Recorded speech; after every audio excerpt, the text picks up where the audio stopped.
और ऐसा माना जाता है कि क्योंकि पितृपक्ष की शुरुआत हो चुकी है, तो ऐसे में श्रीमद् भागवत गीता जी, वो पाठ जो होता है श्राद्ध में बहुत ज्यादा पुण्यकारी, बहुत ज्यादा लाभप्रद माना गया है। क्या ये सही है? क्या गीता में भी श्राद्ध से जुड़ी कुछ बातें और हैं जिनको आज हमें पंडित जी जानना चाहिए सबसे पहले तो? और मैं सबसे पहले आज आपसे इसी विषय को जानना चाहूंगी, श्राद्ध, ये शब्द ही समझाइए, ये क्या है दरअसल, और ये क्यों जरूरी हो जाता है पितरों के जाने के बाद? और माना जाता है जो परिवार इसका पालन नहीं करता उस पर दुखों का संकट आना तय है, पितृपक्ष का दोष लगता है उसे। देखो, पहली बात तो ये कि श्रद्धा से जो कार्य किया जाता है उसको श्राद्ध कहते हैं।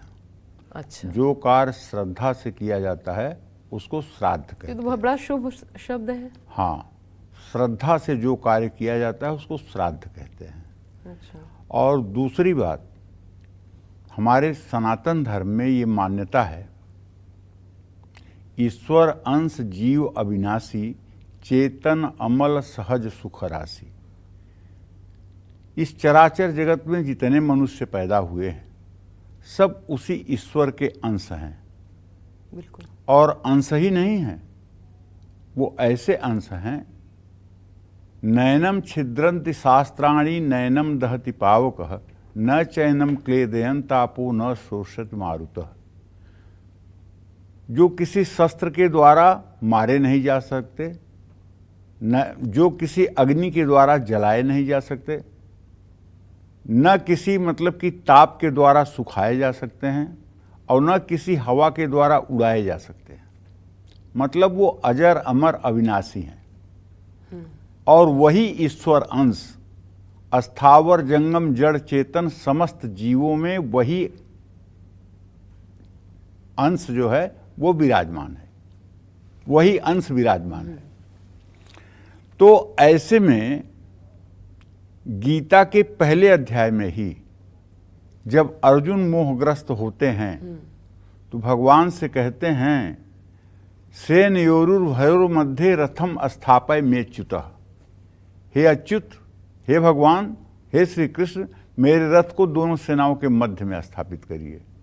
जब भगवान सेना के मध्य में ले जाकर के रथ को स्थापित करते हैं तो अर्जुन जब विपक्षी लोगों को देखते हैं, उसमें भीष्म पितामह को देखते हैं और अपने रिश्तेदारों को देखते हैं, तो उन्हें बड़ा मोह होता है और कहते हैं कि हे कृष्ण, मैं इस रक्त रंजित जमीन को, अपने स्वजनों को मार करके इस रक्त रंजित संसार का सुख नहीं भोगना चाहता हूँ।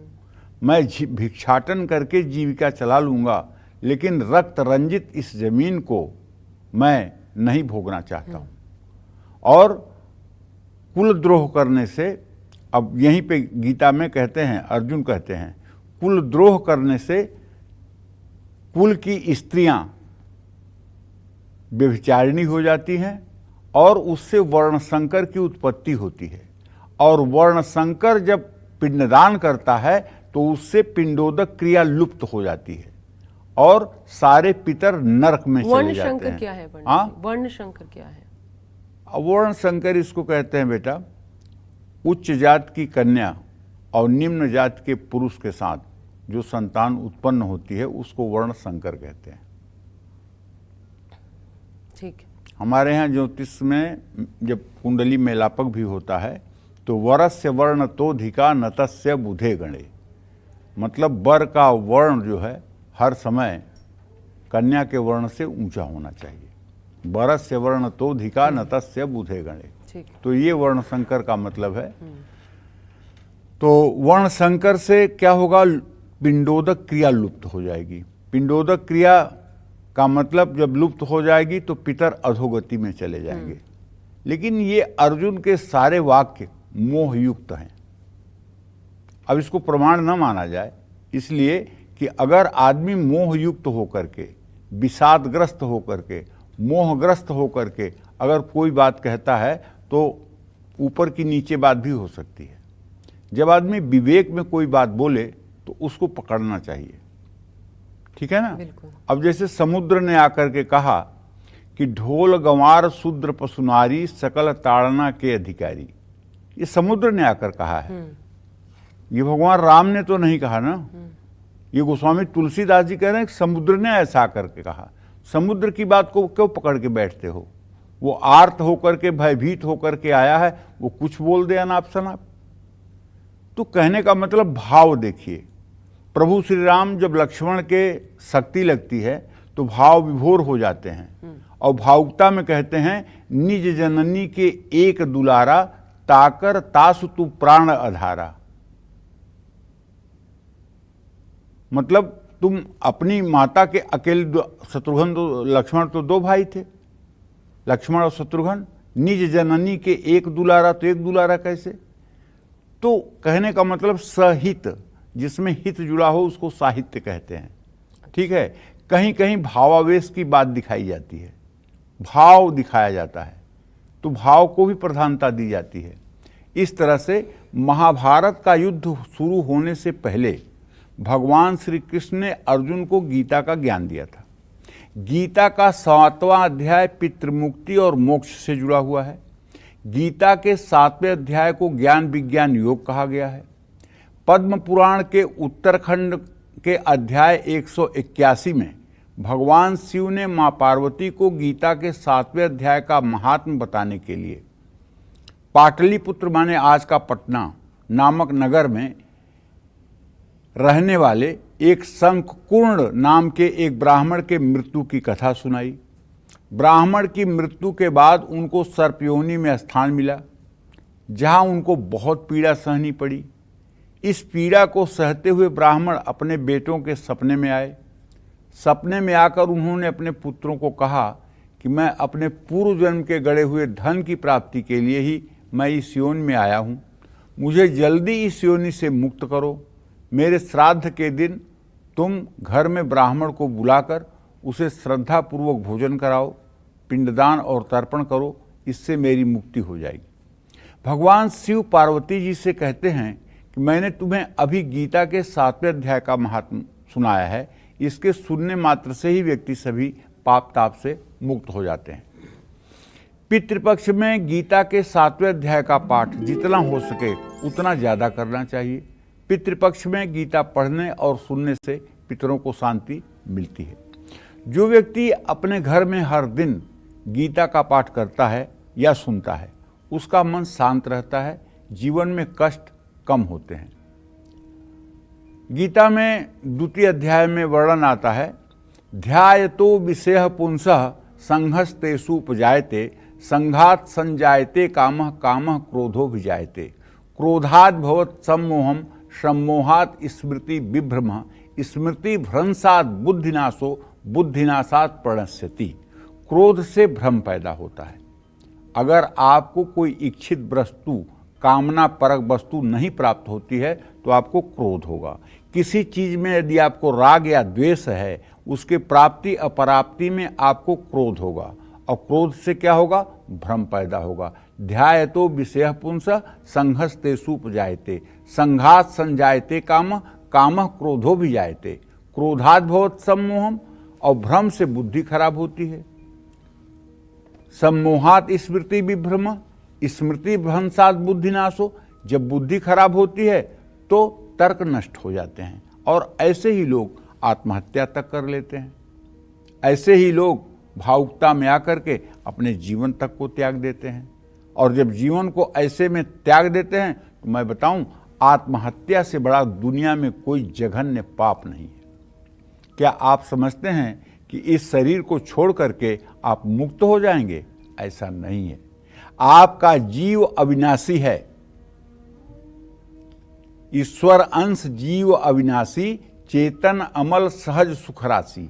ये नाना प्रकार की योनियों में जाकर के दुख और कष्ट सहकर बिलबिलाएगा। इसलिए मरना किसी चीज का विकल्प नहीं है, आत्महत्या करना किसी चीज का विकल्प नहीं है। ये सब लोगों को कान खोलकर सुन लेना चाहिए। ये केवल आपका अज्ञान हो सकता है कि इस शरीर को छोड़ देने के बाद दुखों से मुक्ति मिल जाएगी। दुखों से मुक्ति मिल नहीं सकती, बल्कि इससे बहुत ज्यादा 1000 गुना दुख आपको मिलेंगे, जो आपके यातना देह को महसूस होंगे। जो लोग क्रोध में आकर के ऐसा आचरण करते हैं उनके जीव का पतन हो जाता है। पितृपक्ष में भगवत गीता का पाठ करने से पितृदोष से मुक्ति मिलती है। देखिए पितृपक्ष क्या, हम तो कहते हैं 365 दिन। गायत्री कही गई है कि वेदों की माता है। गायत्री छंदसाम माते, गायत्री को वेदों की माता कहा गया है। लेकिन गायत्री भगवान के वेदों के द्वारा प्रकट हुई है, लेकिन गीता भगवान श्री हरि के श्री मुख से निकली हुई है। गंगा भगवान के श्री चरणों से निकली हुई है। जब वामन रूप में भगवान ने अपना पैर ब्रह्मलोक तक फैला दिया तो ब्रह्मलोक में जब ब्रह्मा ने देखा कि यहां भगवान श्री हरि विष्णु का चरण आया हुआ है वामन रूप में, तो उन्होंने अपने कमंडल का जल निकाल करके और उनके चरण को धो करके कमंडल में रख लिया, और वही गंगा हुई, वही भगीरथ के कहने से धरती पर आई। उनके चरण का जल जो है वो गंगा है, लेकिन उनके मुख से निकली हुई वाणी, डायरेक्ट उनके मुंह से निकली हुई वाणी वो गीता है। गीता सतरत सतरत सा लोकान तारेत, और जितने धर्मशास्त्र हैं आपका कल्याण कर सकते हैं, आपको मोक्ष दे सकते हैं, आपको स्वर्ग दे सकते हैं, आपको वैकुंठ दे सकते हैं। लेकिन गीता एक ऐसा शास्त्र है जो आप अपना भी कल्याण कर सकते हैं और अपने साथ साथ दूसरों का भी कल्याण कर सकते हैं। ये सामर्थ्य सिर्फ गीता में है। सातरति सातरति सा लोकान तारेत, वो स्वयं तो तरेगा ही, लेकिन लोक के लोक को तारने में सामर्थ्यवान होगा। और ऐसे में जो लोग नित्य गीता का पाठ करते हैं वो अपने पितरों का अगर कल्याण चाहते हैं तो निश्चित रूप से कल्याण होगा।